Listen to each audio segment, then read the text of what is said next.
wabarakatuh. Halo Sobat Balance, perkenalkan nama saya Mariansa Rajalwa dengan NPM 0227231117. Dari kelas 3T Prodi Akuntansi Fakultas Ekonomi dan Bisnis Universitas Khairul Tanjung. Nah, di sini saya akan membuat video mengenai perbandingan antara bank konvensional dan bank syariah. Oke, baik, tanpa basa-basi lagi, langsung saja kita menyaksikan video dari pembahasan tersebut. Langsung saja kita masuk ke video.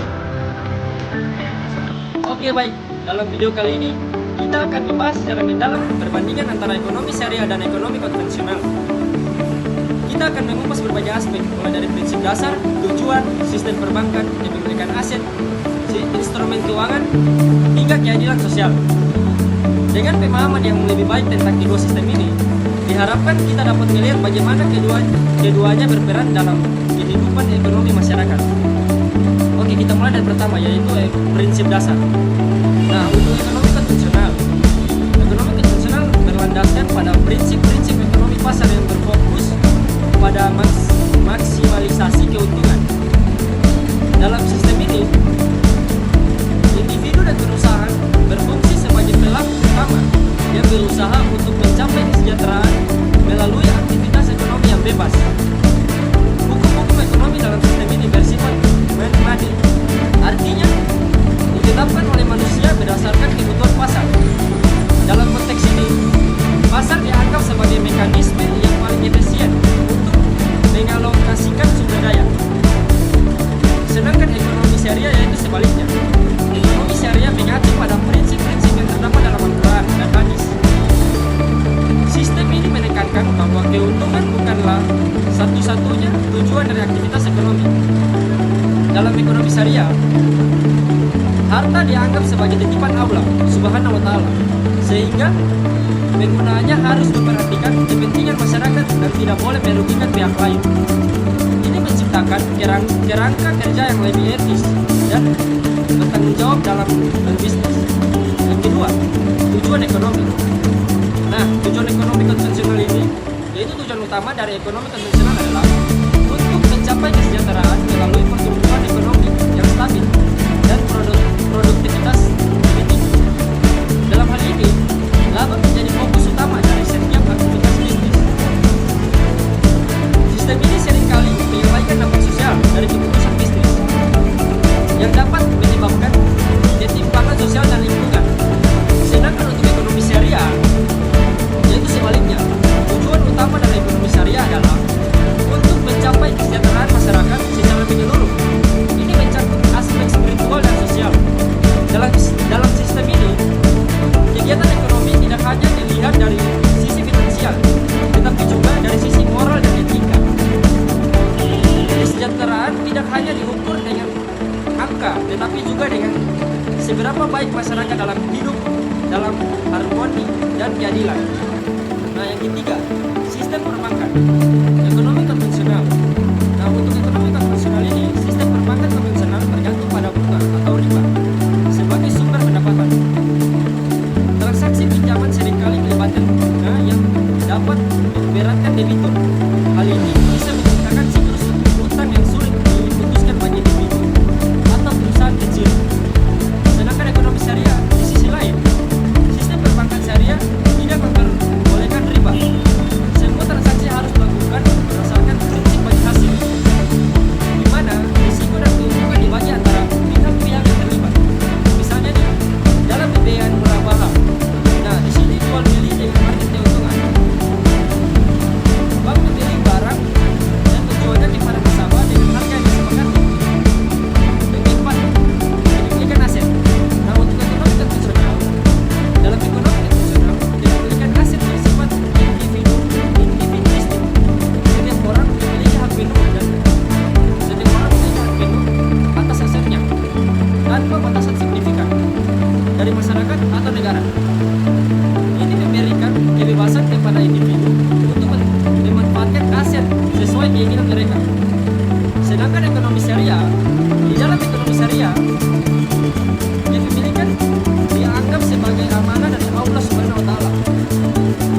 Aset bukannya hanya milik individu, tetapi juga memiliki tanggung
Nah, untuk ekonomi konvensional, dalam banyak kasus, ketika bisnis dalam sistem konvensional bisa terabaikan dengan mengejar keuntungan maksimal.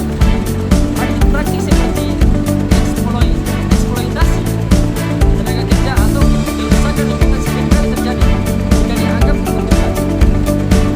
Sedangkan ekonomi syariah, sistem syariah menekankan pentingnya etika bisnis dalam setiap transaksi.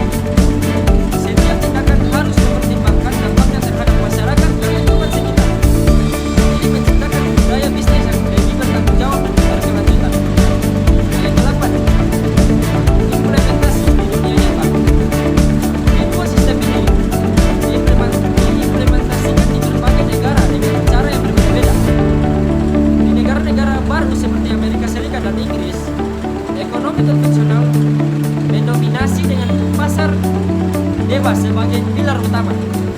Sedangkan di negara-negara muslim seperti Indonesia dan Malaysia, ada upaya untuk menimbangkan sektor ekonomi syariah sebagai alternatif bagi mereka yang ingin menjalankan aktivitas bisnis sesuai dengan nilai-nilai Islam. Nah, dari kedua perbandingan tersebut, dari bank konvensional dan bank syariah, kita dapat mengambil kesimpulan. Perbandingan antara ekonomi syariah dan ekonomi konvensional menunjukkan bahwa kedua sistem ini memiliki pendekatan yang sangat berbeda terhadap aktivitas ekonomi. Ekonomi konvensional lebih fokus pada keuntungan individu dan pertumbuhan pasar bebas, sedangkan untuk ekonomi syariah menekankan pada keadilan sosial, etika, dan tanggung jawab terhadap masyarakat. Dengan memahami perbedaan ini secara mendalam, kita dapat membuat pilihan yang lebih bijak mengenai sistem mana yang lebih sesuai dengan nilai-nilai kita serta kebutuhan masyarakat saat ini, baik dalam konteks investasi maupun dalam menjalankan bisnis sehari-hari. Pemahaman tentang kedua sistem ini akan membantu kita menjadi pelaku ekonomi yang lebih bertanggung jawab. Oke, terima kasih telah menyaksikan video ini. Jika Anda memiliki pertanyaan atau ingin berdiskusi topik lebih lanjut mengenai ekonomi syariah atau ekonomi konvensional, silakan tinggalkan komen di komentar di bawah ini. Oke sobat Meleks, terima kasih, sampai jumpa di video-video berikutnya di part-part selanjutnya. Bye-bye.